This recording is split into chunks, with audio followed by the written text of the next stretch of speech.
Welcome to the Cognitive Crucible, produced by the Information Professionals Association. Our website is information-professionals.org, where you can find links and information about today's conversation and get access to members-only content. Join John Bicknell and explore all aspects of our generational challenge, cognitive security.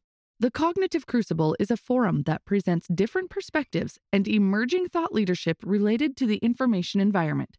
The opinions expressed by guests are their own and do not necessarily reflect the views of or endorsement by the Information Professionals Association. Hello, this is John Bicknell. If you've been getting value from these podcast discussions, then please consider joining IPA. Head on over to our website where you can find out more information about our individual and corporate membership tiers.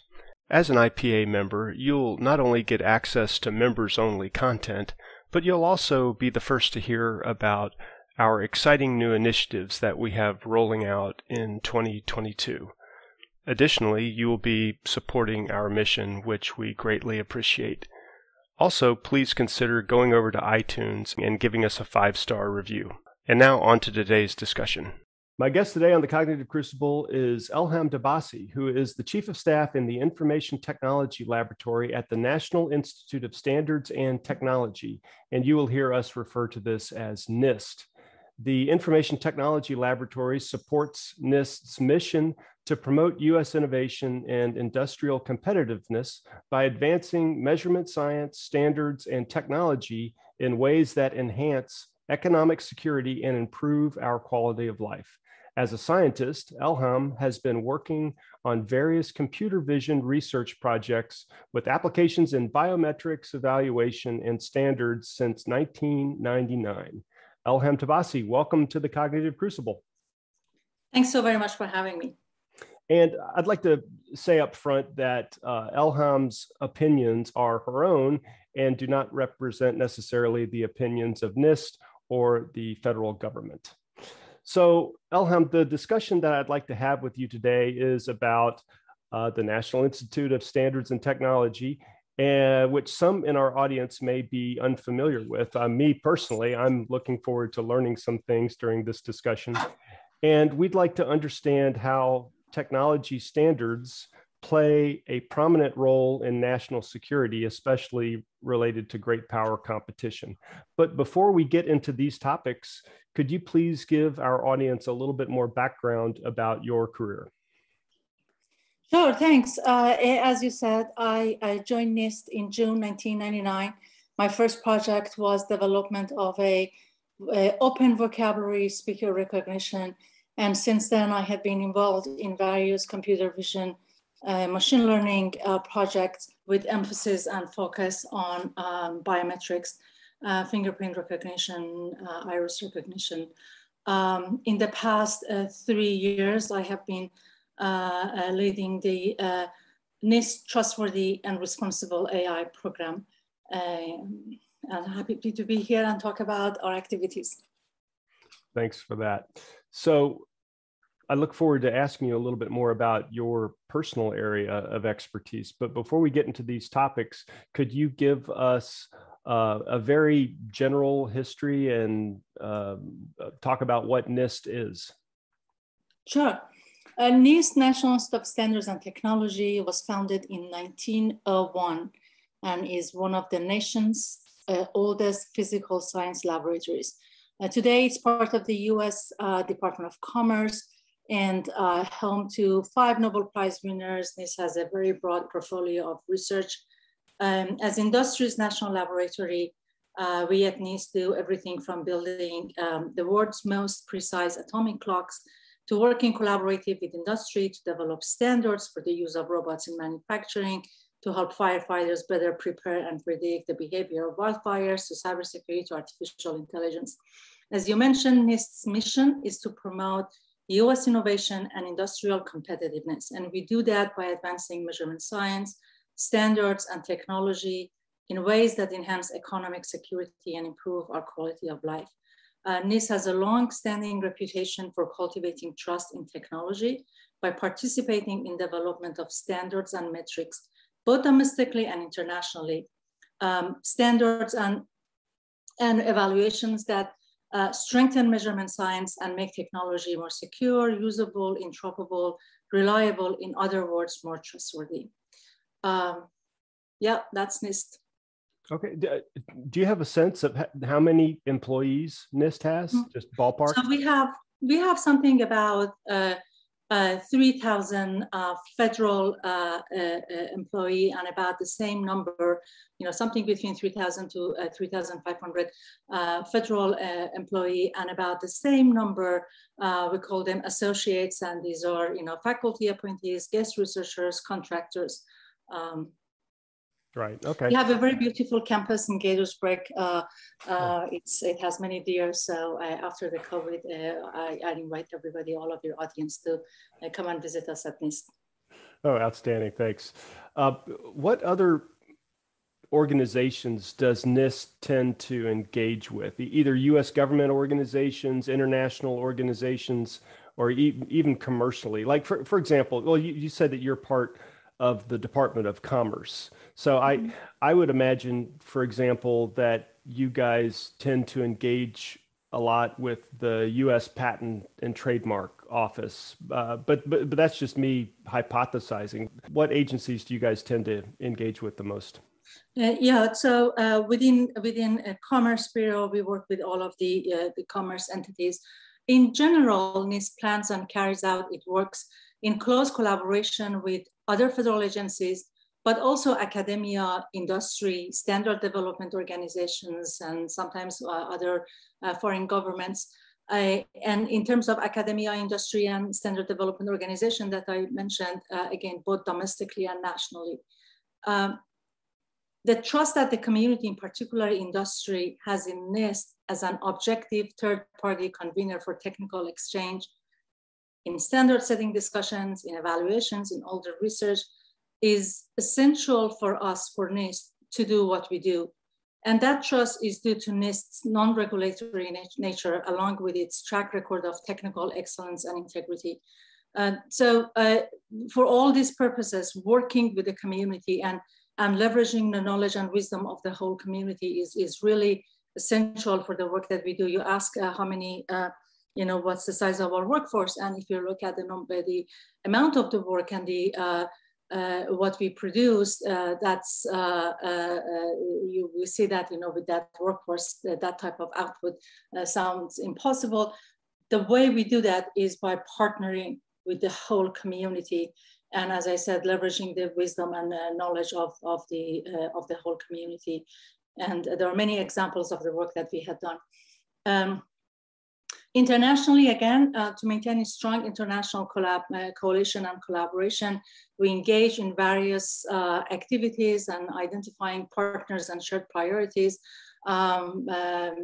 We work with, as I said, different research organizations across the globe, the standard development organizations, but also new forums like the US-EU Trade and Technology Council, and also within the Quadrilateral Security Dialogue. I'm sure you or your audience have seen the joint statement out of the TTC, and particularly AI and AI standards has been prominently mentioned there.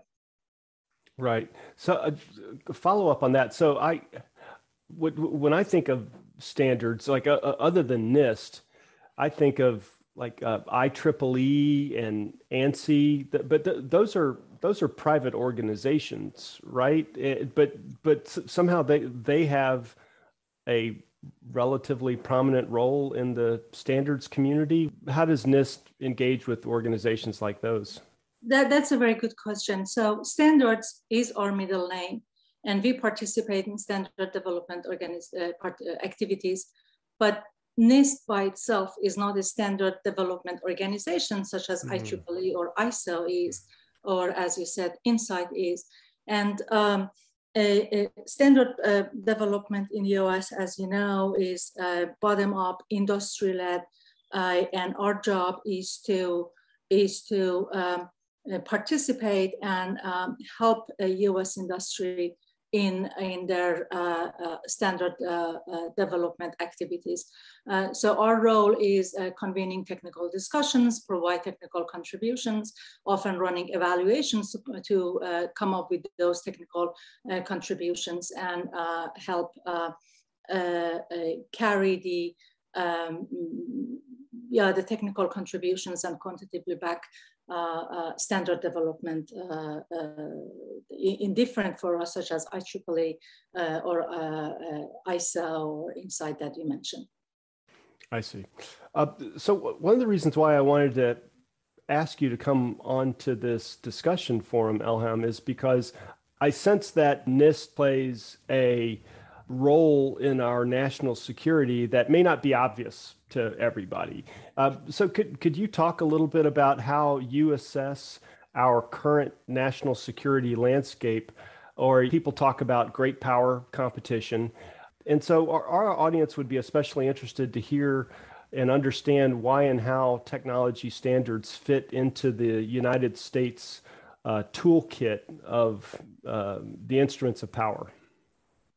Yeah, let's start by clarifying why standards are important and why we want standards. So standards provide a common language that facilitates trade. Standards can accelerate innovation, and they enable people to work together towards greater common goals that cut across disciplines and borders. America's economic and national security depends on our ability to compete globally and also continue to lead the development of international standards, particularly for imaging and critical technologies. Examples are advanced communications, artificial intelligence, quantum, cybersecurity, biotechnology, energy technologies, to name a few. Technology development, standards development. So, standards can have a very broad scope, and right now I'm just focusing on technical standards and technology standards development. Is becoming increasingly an area of global strategic and economic competition. International standards help overcome trade barriers and, as I said, expand marketplace, access to the marketplace, and enable small and medium-sized enterprises access to the market, and by doing that, support global economic growth. As part of our mission at NIST and as Department of Commerce, we work with partners around the world to facilitate the development and adoption of market-driven, globally relevant standards that have been developed in a open and transparent manner. US strongly supports use of most appropriate technical standards to ensure a fair, open, interoperable global marketplace. And there are, some of your audience may be familiar with the OMB AA 119 circular that emphasizes the use of standards developed internationally without or before embarking on developing new standards. As we mentioned in your bio, so you are part of the Information Technology Laboratory, and my understanding is there's maybe 5 or 6 other laboratories that are part of NIST. Could you mention what they are and maybe just give a quick beat on each of those? Sure. So NIST is made up of 5 laboratories and a user facility, so 6 labs in total, and several, I think 3 extramural programs. Laboratories and user facilities, one of them is, of course, Information Technology Laboratory, where I'm from. Our purpose statement is to cultivate trust in IT and metrology. And we're doing it in the areas such as cybersecurity, biometrics, artificial intelligence, by convening discussions about how to advance more secure and trustworthy technologies. Other laboratories at NIST includes Communications Technology Laboratory, that promotes the development and deployment of advanced communication technologies. And they do that by disseminating of high quality measurement data, research, supporting US innovation, industrial competitiveness, and public safety. Engineering Laboratory promotes US innovation and industrial competitiveness by advancing measurement science, standard technology for engineered systems. Material Measurement Laboratory conducts measurement science across the chemical, biological, and material sciences, from fundamental and applied research to develop and disseminate certified reference material to the whole community. Physical Measurement Laboratory is a world leader in the science of measurement. They lead the work in quantum information sciences and development of the most accurate and precise atomic clock. And then in terms of the user facility, Nist Center for Neutron Research is a national research for industry, universities, and government agencies. In terms of the extramural program, Baldrige Performance Excellence Program oversees the nation's only presidential award for performance excellence. And also, some of you and your audience may have heard about the Baldrige Excellence Framework. MEP, or Holdings Manufacturing Extension Partnership, is a public-private partnership with centers in all 50 states and Puerto Rico. And they are dedicated to serve small and medium-sized manufacturers. And then NIST Office of Advanced Manufacturing is headquarters for the Interagency Advanced Manufacturing National Program Office. They coordinate Manufacturing USA, which is a network of manufacturing innovation institutes across the country that bring industry, academia, and public sectors to advance American manufacturing.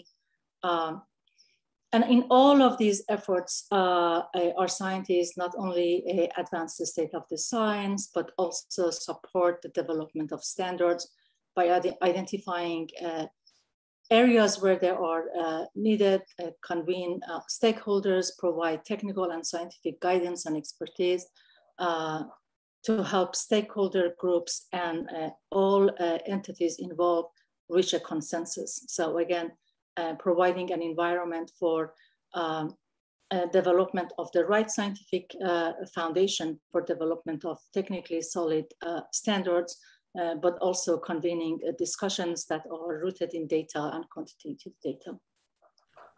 My goodness, I don't think I would pass a test if I had to recap everything that NIST is involved with. That is astonishing. All right, well, but maybe we could talk just a little bit about a topic that I think that you're intimately familiar with, and would love to hear a little bit about biometrics. And so, this I believe is your area of expertise. So,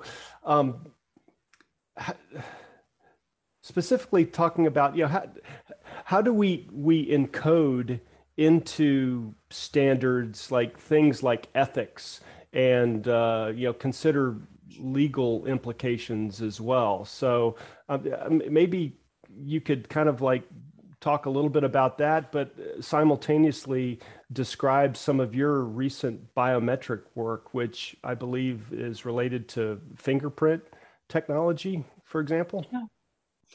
Sure. Right. So about my work, I've been participating in research, evaluations, and standard development for biometric technologies, as you said, particularly for fingerprint and iris, since 2001. I designed, developed Nist finger image quality, known as NFIQ.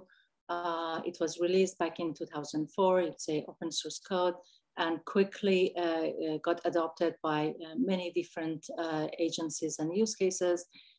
Today, it's an international standard, and almost any fingerprint capture processes includes use of NFIQ in US or internationally Could I just inject a question? Like, for example, when people use their phone, I don't know, I can remember doing this a few years ago, less so now, but people used to use their thumbprint or their fingerprint as an unlocking mechanism for their smartphone, right? Is this the kind of technology you're talking about?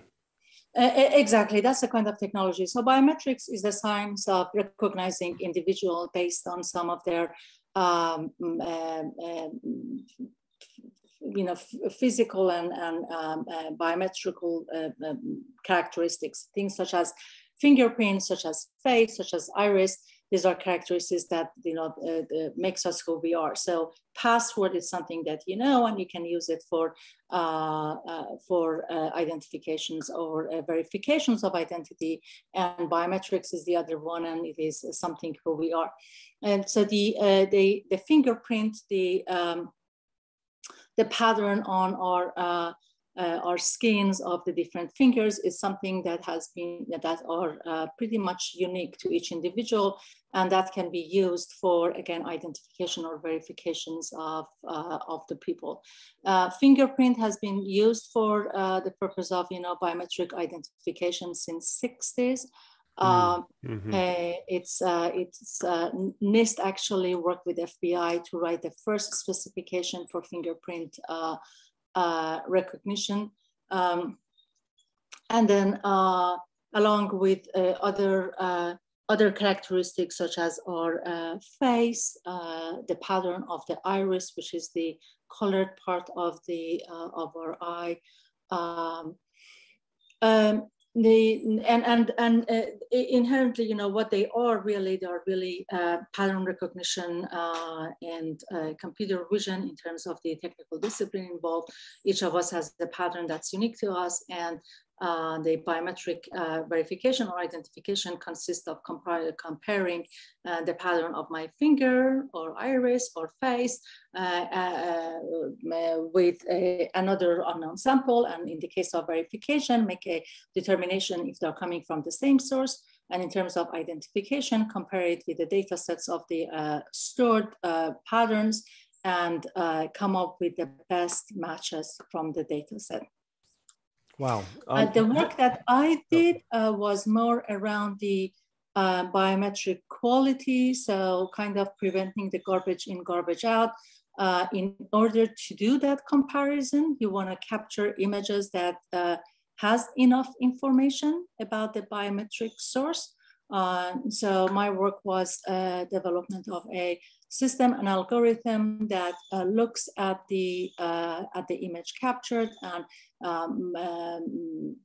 make a prediction about the type of performance, the type of error rates that image would give when it's being compared to other fingerprints, and in a way quantify the information content of the image. Wow. Is this the kind of thing that you've been studying and working on your entire time at Nist? And how did you get into this field? Yeah, so as I said, my first project at Nist was development of a open vocabulary speaker recognition. So that opened the door for the biometrics and pattern matching. And how I got into the fingerprint. So that we had other group, our colleagues, as I said, they have been involved in fingerprint research since mid-60s, research in face recognition since mid-90s. And how I got in this world is that after September 11th, I mean for the fingerprint work, after September 11th, with establishment of the Department of Homeland Security, and Congress mandated Nist to look at and certify biometric technologies for biometrically checking that the people that are arriving in the US are actually the people that the visa was issued for them, and also at the time of the visa insurance, they are biometrically verify that they don't have any sort of a criminal history in the US. My boss at that time was doing, discussions with then Secretary Tom Ridge, and because of the maturity of the fingerprint, it was decided that the fingerprint is of the obvious choice for biometric verification. And it was also known at that time that something about 2% of the population cannot be fingerprinted because of missing finger, because of injuries, because of poor skin conditions. And 2% may sound small number, but when you are running the systems on a very large population, that means that a large number of the people are being sent for the secondary check. And so my boss at that time came to me and said that they said that 2% of the people cannot be fingerprinted. Go figure out why and what we can do about this. So from that came Nist Fingerprint Image Quality, a software, a system that after the capture of a image can look at that and sort of quantify the amount of usable information there. Why it's helpful and useful? Because often by asking the people to take their finger off the plate and place it back, you can get a better image. Sometimes after repeating it for several times and you cannot get a better image, maybe because skin is has a scar, or because of the hard work or manual work, the patterns has been kind of eroded, then that you're not going to get a good fingerprint from this person, so you can send it to some other secondary type of modality for biometrics or other types. So it sort of became a gate for preventing garbage in, so that we don't get bad results, bad performance from biometric systems. What did you call this system again? You had an acronym, I think, for it. NFIQ. NFIQ, got it, right. So so that is the standard, the NFIQ standard, is that correct? Yeah, it quickly became, at that time, FBI immediately adopted that, and it quickly became the de facto standard, and it's now becoming an international standard as part of the ISO-IEC. I see. So I can imagine that. So you were describing the technical challenges and how to actually capture the biometrics and the garbage in, garbage out, and the analysis. So all of that helps produce an insight, right? We have some statistical probability that this is in fact John Bicknell, right? Okay, so that's like one part of it. The other part of it, I think, or I need to ask you, is there another part that consists of the storage of data and the storage of personally identifiable information? And so do the standards such as the NFIQ standard also include considerations of ethics and legality and how data get used in follow-on applications? So NFIQ does not, and that is just to get an image and get something out. So in a way, these are technical standards, right? These are solutions to solve some technical gap. What you are referring to is more on the implications and impact of the use of the technologies. A lot of our role in biometrics, such as the work that I just talked about, is participate in standard development processes to make sure that standards that are developed are clear, implementable, technically sound, fit for purpose, and also timely. And in terms of the evaluations that we do are kind of black box. By black box, I mean that the algorithm comes to us as a binary blurb. We don't know what's going inside that. And so it's a black box third-party assessments. And these evaluations are uniquely valuable for understanding the limits and capabilities of technology. So in evaluations that we do, beyond just assessing the error rates, we get to do failure analysis, why they fail, how they fail, And that information has proven to be really helpful to the technology developers to go back to drawing board and come back with a newer version that's more robust and resilient to that failure more. So in a sense, moving the technology forward. That value of assessing the limits and capability of technology increases as the use and adoption of tested technologies scales, right? So we put the result out, and the people that want to use know which technology to use. But so does the need for these technologies to undergo additional type of examinations. As you said, for example, review of the data set used to train those algorithms, the conditions under which the data were collected, manipulated, and also the assessment of the impacts of the algorithms with real-world applications.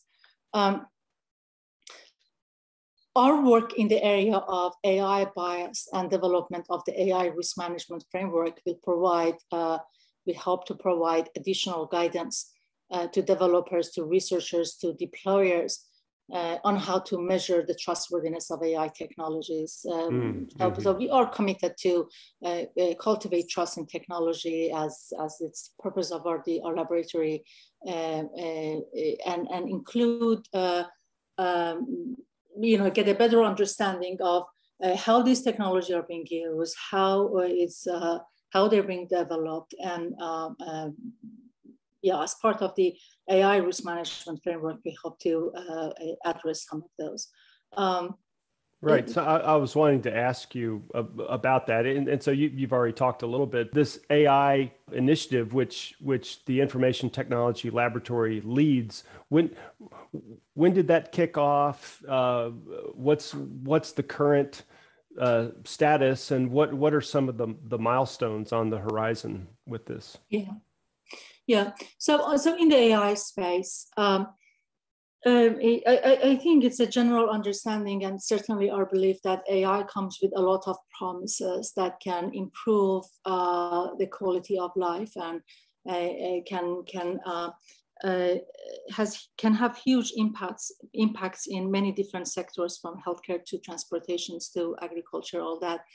At the same time, it's also recognized that AI can come with some risks, and we have also seen a lot of high-level AI principles. OECD is one of them, and there are also national AI strategies in the US and other countries with emphasis on trustworthy and responsible AI. The opportunity for us, the tech community, is to translate these principles into operations, into technical characteristics and attributes that designer and developer, implementer, evaluator, policymaker can actually use and design or develop or implement systems based on that. So what we're trying to do as part of AI initiative that we have at Nist is to basically answer the question of what constitutes trust and trustworthiness, and how to get to responsible AI, right? So while we agree that we want a trustworthy AI and responsible AI, we're trying to get that into define it in technical terms. So what had been done is that we put a request for information out to get some input about that topic. The request for information closed on September 15. We put a summary of the responses that we received. By the way, all of the responses that we received are posted on our website. We received 106 sets of responses from a very wide and diverse set of respondents, from tech companies to civil liberties to academia to standard development organizations such as IEEE.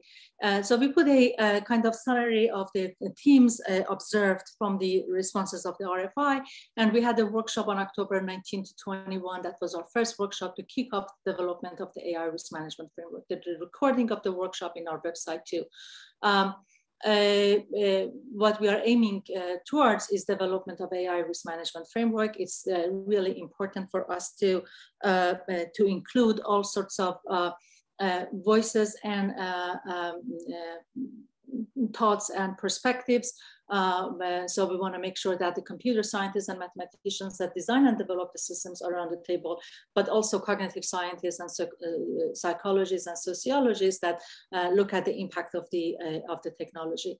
How we have been defining the trustworthiness so far, again, in consultation with the community, and we put a document out providing some context to that.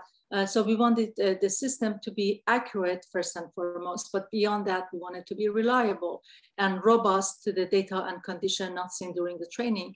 We want it to be privacy preserved and secure and resilient to different vulnerabilities. We want it to be interoperable and explainable. We want it to be safe. We want it to be, the biases, unintended and harmful biases has been mitigated or managed. That is the purpose of the Trustworthy and Responsible AI program, and the development of the AI risk management framework is going to be ongoing. We will iterate again several times through the workshops and the documents that we put out for comment from the community. We do have a congressional mandate to develop the AI risk management framework with the timeline of the first completed version be out January 2023. I'd like to foot stomp something that you mentioned in there a couple of times, but public engagement is encouraged, not only from businesses, but any citizen presumably can submit their thoughts along these lines. Is that correct?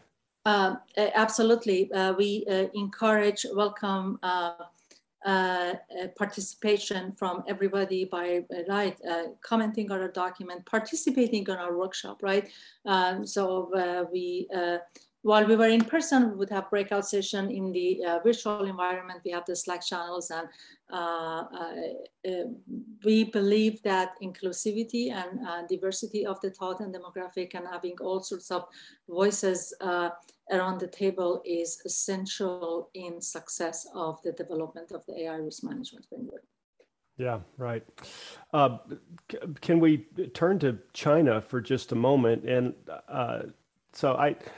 my understanding is that the United States and other countries which adhere to international norms, that it's kind of like we've had a collective dawning over the last couple of years, but that China has been making some very deep plays in the world of standards and technology that have extended back, many years, and those interactions that they've had are starting to manifest in ways that may have caught us a little bit off guard, but you guys released earlier this month, and we'll have a link to this in the show notes, plus the other resources that you've talked about here, Elham, but we'll have a link to the show notes. But you guys just put out a request for information soliciting public comment on China's policies and influence in the development of international standards and emerging technologies. Could you talk about that a little bit, please? Sure. Let me first start by saying that international standards need to be relevant and to effectively respond to policy, regulatory, and market needs, but also scientific and technological development in various countries. They should not distort the global market, and they should not have an adverse effect on fair competition or stifle innovations and technological development. In addition, they should not give preference to the characteristic or requirement of specific countries or regions when different needs or interests exist in other countries and regions. More and more we see that the industry and technology is really a global market. So we believe that international standards should be performance-based rather than based on design or descriptive characteristics. In terms of the a request for information that you mentioned, yes, Nist has issued a request for information on People's Republic of China, policies and influence in development of the international standards for emerging technology. That was in a response to the mandate, a congressional mandate that NIST got out of the National Defense Authorization Act, or NDAA, FY21. NDAA directed NIST to support a study that would make recommendations with respect to, I'm quoting the statute, the effect of the policies of the People's Republic of China on coordination among industrial entities within the People's Republic of China, international bodies engaged in development and setting international standards for emerging technologies. The RFI, and you probably have noticed that trend in what NIST does, that we usually start the work with a request for information because we really value the opinion. As I said, it's essential for the work that we do to carry out our work in engage others in the work that we do. So the RFI is really an opportunity for standard development stakeholders from different industries to provide their inputs for that study relevant issues, but also recommendation on how US might mitigate any undue influence of China and private sector participations in international standard setting bodies, which is the core, I think, the meat of the concern that you mentioned. The RFI is asking for inputs on topics such as participation of China international standard setting organizations over the past 10 years, including what type of leadership roles they had in different technical committees, and also the quality or value of that participation. The effect of standardization strategy of China as identified in the China Standards 2035 plan on international bodies engaged in development and setting standards in emerging technologies. I'm sure you and your audience are familiar with China 2025 plan, and China Standards 2035 is based on that other plan. And also another topic of whether international standards for select emerging technology are being designed or promoted interests of the outcomes and objectives expressed in the Made in China 2025 plan. It's NIST tradition that we collect data, and based on those data, we form opinions and positions. So really to answer your question, we have to wait until we receive the responses to the RFI, and I believe a report is due, according to NDAA, I think January 2023. I see. Okay, that's fair. Also, encourage our audience to participate to the extent that they have the desire to do so. It sounds like an important endeavor. Otherwise, it wouldn't be in the NDAA, and the Congress would not have asked you guys to look into this. I'd like to wrap up, if I may, Elham. So a couple of months ago, we had what I thought was just a really interesting discussion with a guy named Bob Jones. He's currently with Special Operations Command, and we'll have a link to this in the show notes as well. But one of the points that Bob made in his discussion with me that really jumped out to me is that it's of great importance that the United States remains at the head of the international rules-based system.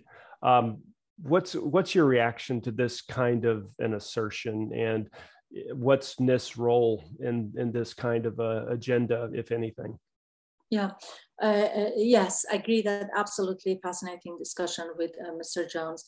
And I 100% agree with Mr. Jones' remarks about importance of trust. And that's really our currency in the Information Technology Laboratory. And the fact that building trust is not easy, losing trust is easy. So. And then restoring trust is even harder. So we have to make sure that we build trust and maintain that trust with our stakeholders and everybody we engage with. In terms of standards, it's important to preserve and promote an open, consensus-based and private sector-led approach to developing standards for emerging technology, for all sectoral technologies, but particularly emerging technologies.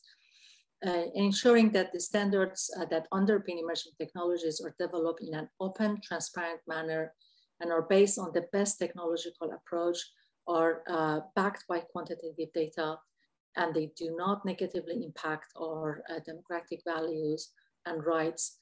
And I believe this is of fundamental interest to Nist, to United States, to the administrations and many other countries across the globe.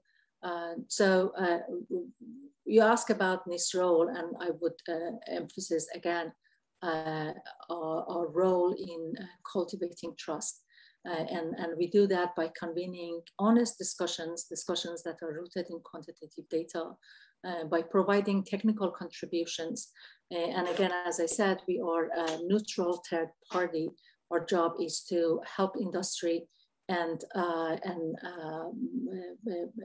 again, provide technical contribution to build a solid scientific foundations for measurement science that allows for development of technically sound, fit per purpose and timely standards. So going back to building trust by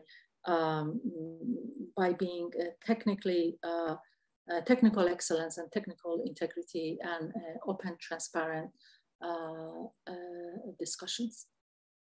All right. Well, you've given us a lot to think about, and for me at least, a fascinating 101 really on what Nist is up to. You guys have a lot going on, and we wish you and your colleagues Godspeed as you pursue your agenda in support of our national interests. And with that, Elham Tabassi, thank you so much for being on the Cognitive Crucible. My pleasure. Thanks very much for the opportunity. The Cognitive Crucible is the only podcast dedicated to increasing interdisciplinary collaboration between information operations practitioners, scholars, and policymakers. To find out more about the Information Professionals Association, visit us at information-professionals.org. Please support our podcast by giving us a 5-star rating and leaving a review.